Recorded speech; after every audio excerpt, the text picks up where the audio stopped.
읽은 이 시편 57편은 다윗이 사울을 피해 동굴에 숨어 있을 때 쓴 시입니다.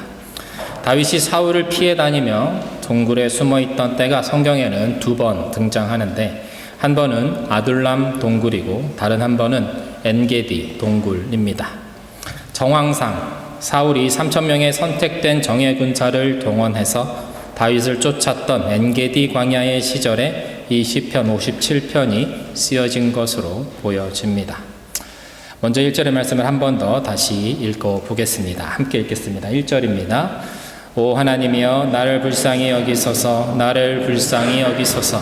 내 영혼이 주를 신뢰하오니 주의 날개 그늘 아래서 이 재난이 지나갈 때까지 피할 것입니다. 개역개정으로는 하나님이여 내게 은혜를 베푸소서, 내게 은혜를 베푸소서라고 번역되어 있습니다. 그런데 우리가 예배 때 주로 사용하고 있는 우리말 성경은 오 하나님이여 나를 불쌍히 여기소서, 나를 불쌍히 여기소서라고 좀 더 격정적인 표현으로 번역하고 있는 걸 볼 수 있습니다. 히브리어로는 한네니, 엘로임 한네니입니다. 나를 불쌍히 여겨달라는 뜻의 한네니라는 말을 2번 반복함으로써 그 절박함을 강조하고 있는 식구다라고 볼 수 있습니다. 말 그대로 다윗이 얼마나 간절하고 절박한 상황에 놓여 있는지를 알 수 있는 부분이라 할 수 있습니다. 사울을 피해서 동굴에 숨어 간절히 하나님의 도움을 구하고 있는 다윗은 도와주세요, 하나님 나를 도와주세요 라고 말하면서 긴급하고 간절한 구조 요청을 하나님께 올려드리고 있습니다. 지금 다윗이 느끼는 그 두려움의 감정을 본문 4절에 조금 더 잘 표현하고 있는데, 4절의 말씀을 한번 같이 읽어보겠습니다. 시작. 내 영혼이 사자들 가운데 있습니다. 불이 붙은 사람들 가운데 누워 있습니다. 그들은 바로 사람의 자손들인데 그 이는 창과 화살이요 그 혀는 날카로운 칼입니다. 다윗은 지금 자신이 으르렁대고 있는 사자들 사이에 있는 것 같다라고 말합니다. 굶주린 사자 여러 마리에 둘러싸여 있다라는 것은 금방이라도 죽을 것만 같은 그 공포감에 놓여 있다라는 뜻입니다. 그는 자신의 긴박한 상황을 불이라는 이미지를 가져와서 더 설명하고자 합니다. 불이 붙은 사람들 가운데 누워 있습니다 라고 되어 있는데, 조금 더 정확하게 번역하면 불을 붙이는 자들 가운데 누워 있다 라고 번역해야 합니다. 다시 말해서 자신을 불사르려고, 자신에게 불을 붙이려고 횃불을 들고 달려드는 그 사람들 가운데 죽음을 기다리며 누워있는 사람과 같은 심정이 바로 지금 다윗이 느끼는 두려움이며 공포였다라는 것입니다. 그렇습니다. 다윗은 지금 동굴 속에 숨어 있습니다. 잔뜩 웅크린 채. 그는 이 재앙이 지나갈 때까지 주님의 날개 아래 숨겨달라고 그렇게 기도합니다.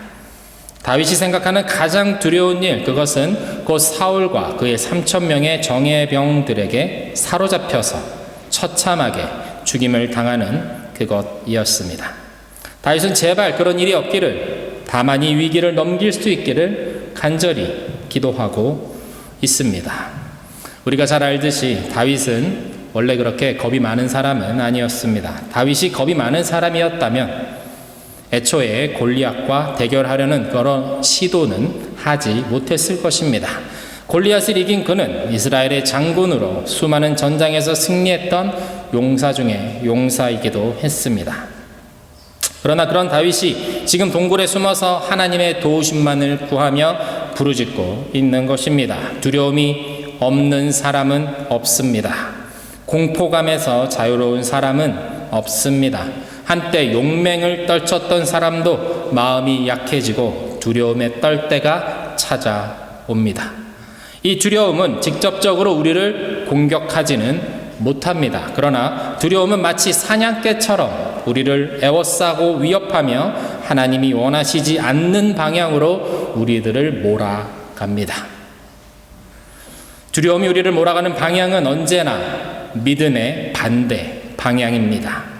하나님께서 기뻐하시지 않으시는 곳을 향해서 우리를 밀어 넣습니다. 다윗도 두려움에 쫓겨 밤새 블레셋의 가드를 향해서 달려갔습니다. 그리고 다윗은 그곳에서 자신을 향한 서슬퍼런 죽음의 위기를 다시금 맞닥뜨리게 되었고, 미친 척 침을 흘리며 연기를 해 블레셋의 장수들을 속여야만 살아남을 수 있었습니다. 사울은 어떻습니까? 전쟁에서 패할까봐 그는 두려웠습니다. 백성들에게 존경을 받는 왕이 되지 못할까봐 그는 두려웠습니다. 블레셋과의 전투에서 죽음을 맞이하게 될까봐 다윗을 집요하게 괴롭혔던 그 사울 왕 역시도 두려움에 빠졌습니다. 그래서 결국 그는 그 두려움이 이끄는 대로 엔돌의 무당을 찾아가고 맙니다. 누가복음 22장 31절 32절의 말씀을 보면 시몬아 시몬아 보라 사단이 밀가부르듯 하려고 너희를 청구하였으나 그러나 내가 너를 위하여 내 믿음이 떨어지지 않기를 기도하였노니 너는 돌이킨 후에 내 형제를 굳게 하라 라는 말씀이 등장합니다. 밀을 까부르듯 한다 라는 뜻은 곡식의 알곡과 쭉정이를 구별하기 위해서 키질을 하는 것을 뜻합니다. 사탄은 베드로를 쭉정이로 만들어버리기 위해서, 바람에 날려버리기 위해서 계속해서 키질을 해댔습니다. 밀을 까부르듯 하려고, 믿음이 없는 쭉정이가 되게 하려고 사탄은 계속해서 베드로를 흔들어대며 위협했다라는 것입니다. 그러나 예수님은 이러한 상황을 미리 아시고 베드로를 위해서 기도하셨습니다. 베드로는 예수님의 중보기도에 힘입어서 승리했을까요? 아닙니다.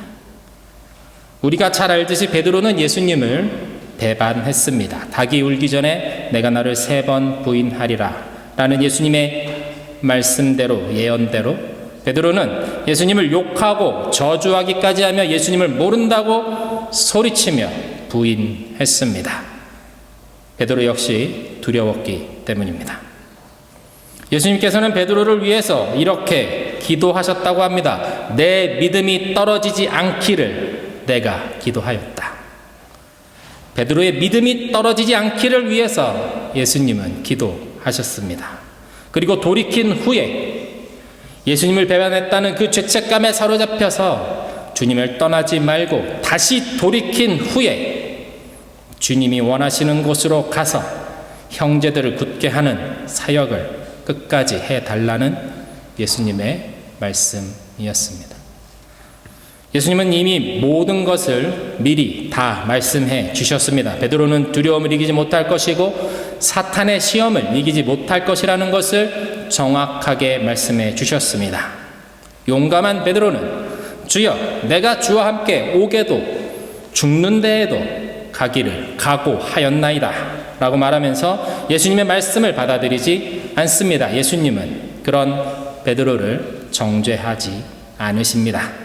오히려 베드로의 연약함, 그 믿음 없음을 가엾게 여기고 계십니다.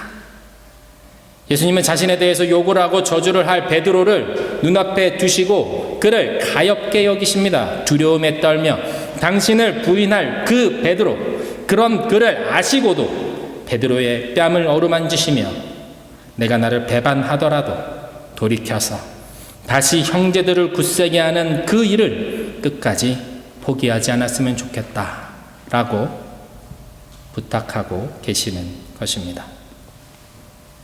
사탄은 우리의 믿음이 떨어지기를 원합니다.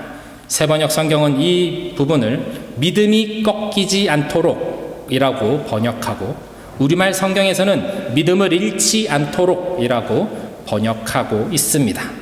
예수님은 베드로의 시련, 곧 사탄으로부터 밀가부르듯 하려는 이 시달림을 이미 알고 계셨습니다. 그런데 예수님은 사탄의 공격을 원점 타격하셔서 완전히 멸하심으로 베드로를 보호하지 않으셨습니다. 오히려 예수님은 베드로의 믿음을 위해서 기도해 주셨습니다.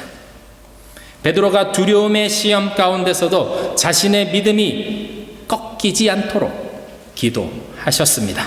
흥미로운 점은 사탄은 베드로가 예수님을 부인하는 것을 목표로 했다라는 점입니다. 그러나 예수님은 베드로가 돌이키는 것을 목표로 기도하고 계시다라는 점입니다.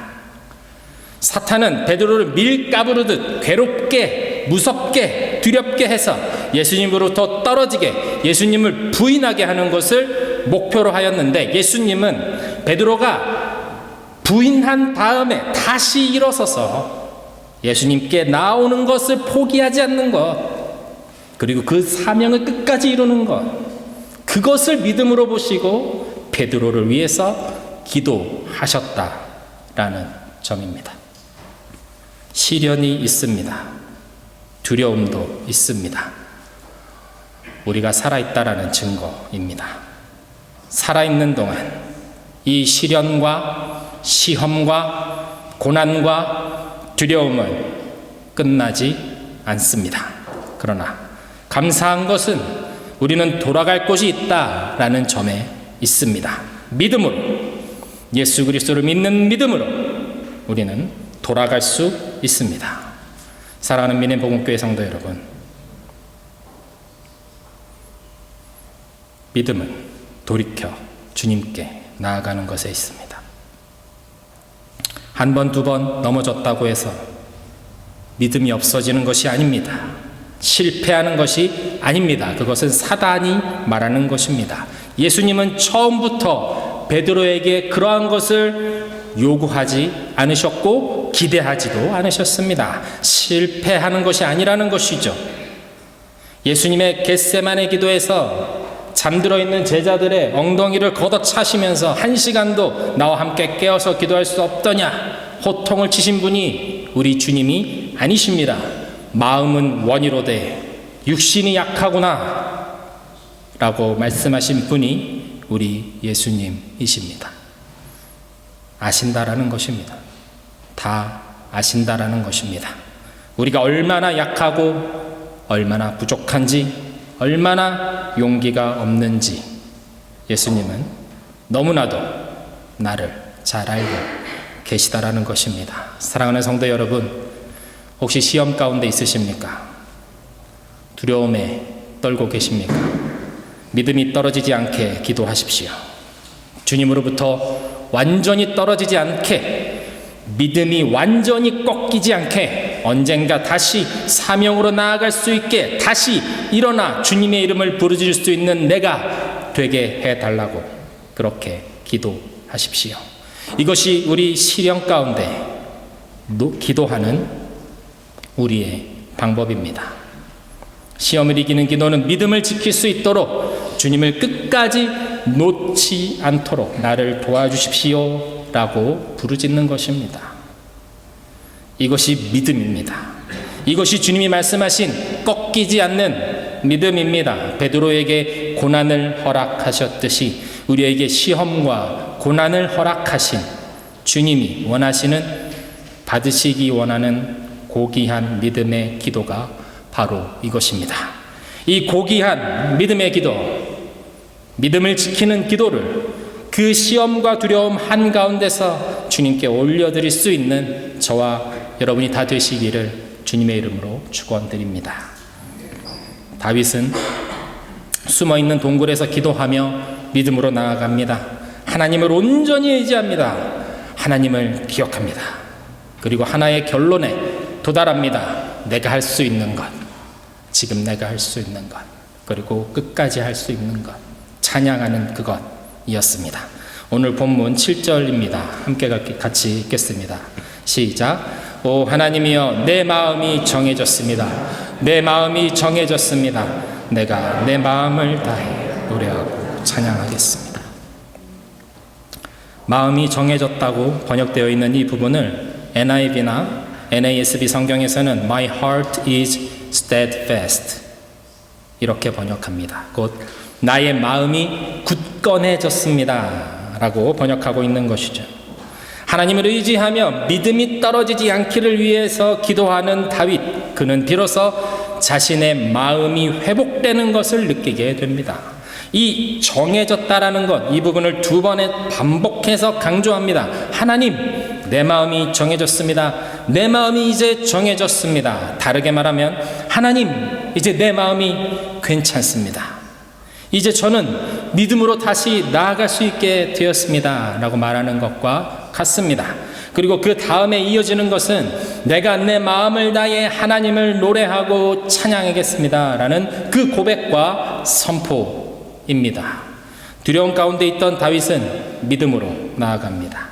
스스로 노력해서 두려움을 극복해낸 그 결과라기보다는 두려움 가운데 믿음을 잃지 않기 위해 하나님을 온전히 의지하며 붙잡고 있었더니 마음이 회복되더라 라는 것입니다. 용기가 일어납니다.